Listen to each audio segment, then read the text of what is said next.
kuliah lagi di situ, jangan. Tetapi tetap harus keep konteks supaya nanti kalau ada apa-apa, dalam ada apa-apa itu adalah kalau ada informasi yang mungkin dibutuhkan, ya kalian butuhkan itu kami tetap bisa share ke alumni kami, gitu.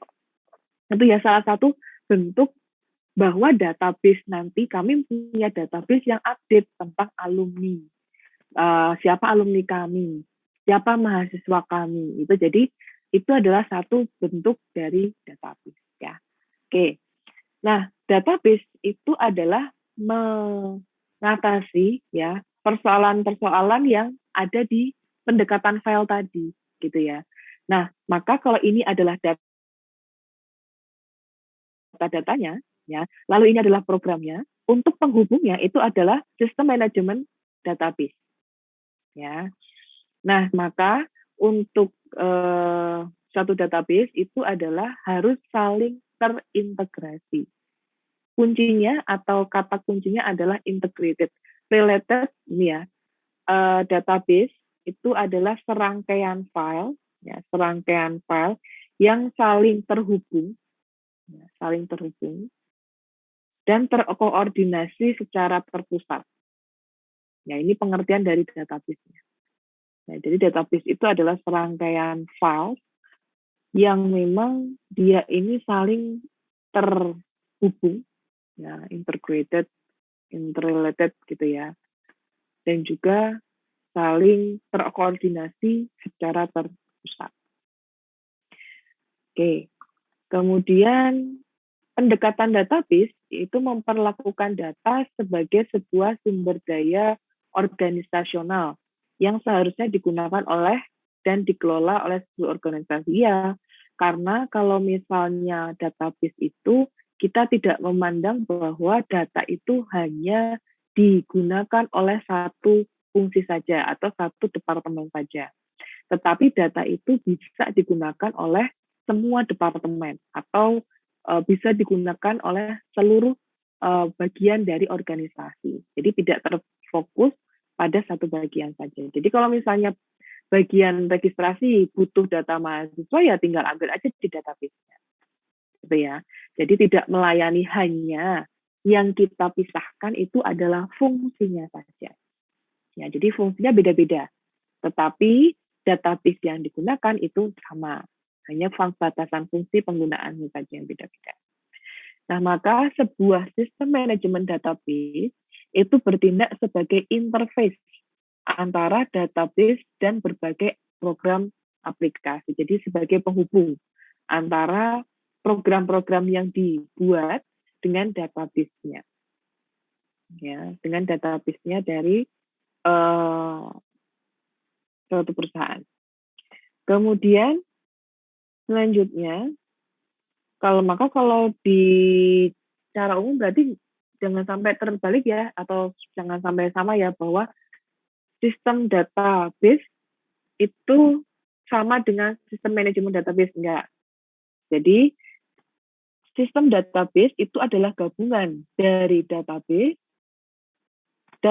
management system, dan juga program aplikasi. Jadi kalau dibilang sistem manajemen database itu adalah subsistemnya dari sistem database. Nah, jadi justru ini adalah bagiannya.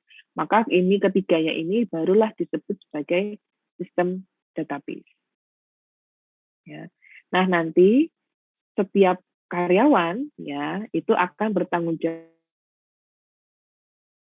sebagai administrator dari database. Ya, jadi nanti karyawan-karyawan itu akan bertanggung jawab untuk menangani database. Ya, itu adalah yang mengelola database ini.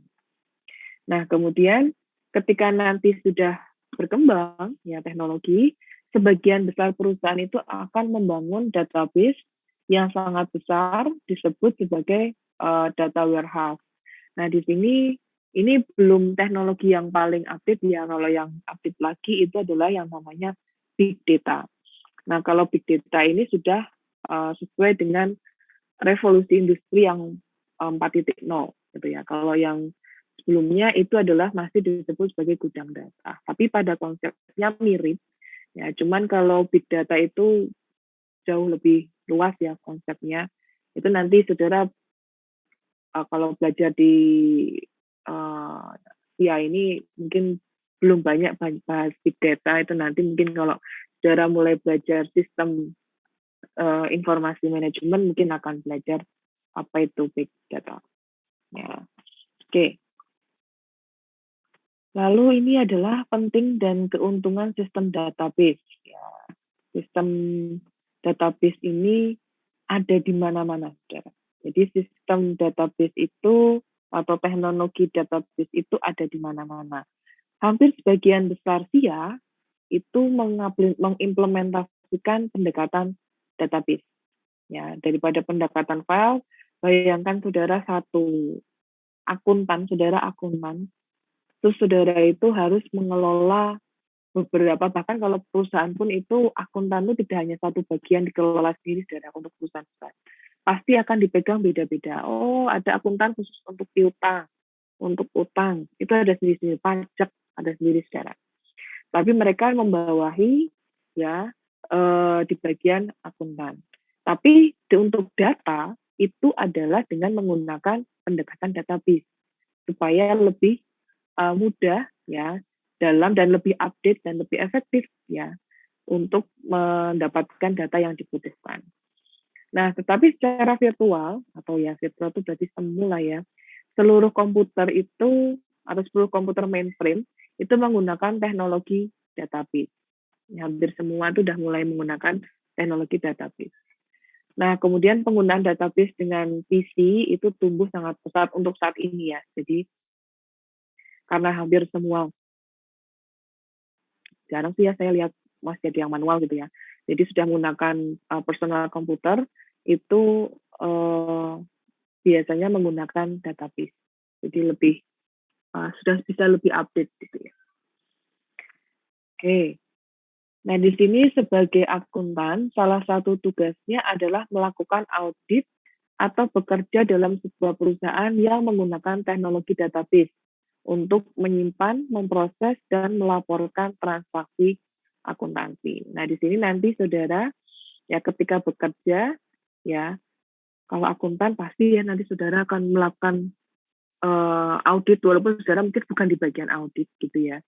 Dan di sini nanti akan melihat atau mengambil informasi, ya itu nanti dari database, saudara, menggunakan database.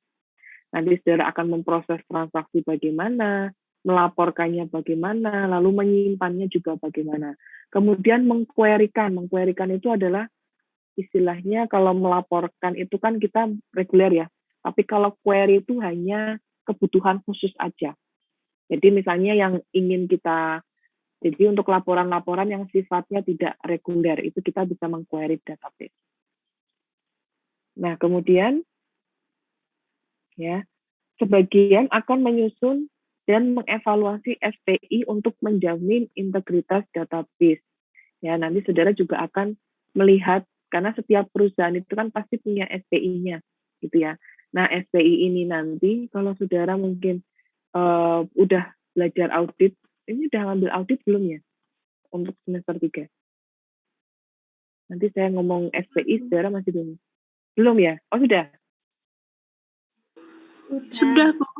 Oh, sudah. Nah, nanti untuk mengelola SPI, jadi sistem pengendalian internal itu kan digunakan untuk ya istilahnya menjaga integritas satu bagian dengan yang lainnya. Simpelnya, kalau saudara sudah belajar akuntansi manual, antara yang membukukan dengan yang melakukan transaksi itu jangan satu orang. Nah, itu adalah salah satu bentuk SPI. Nah, di sini nanti kalau misalnya ada SPI, ada pengendalian intern yang seharusnya dilakukan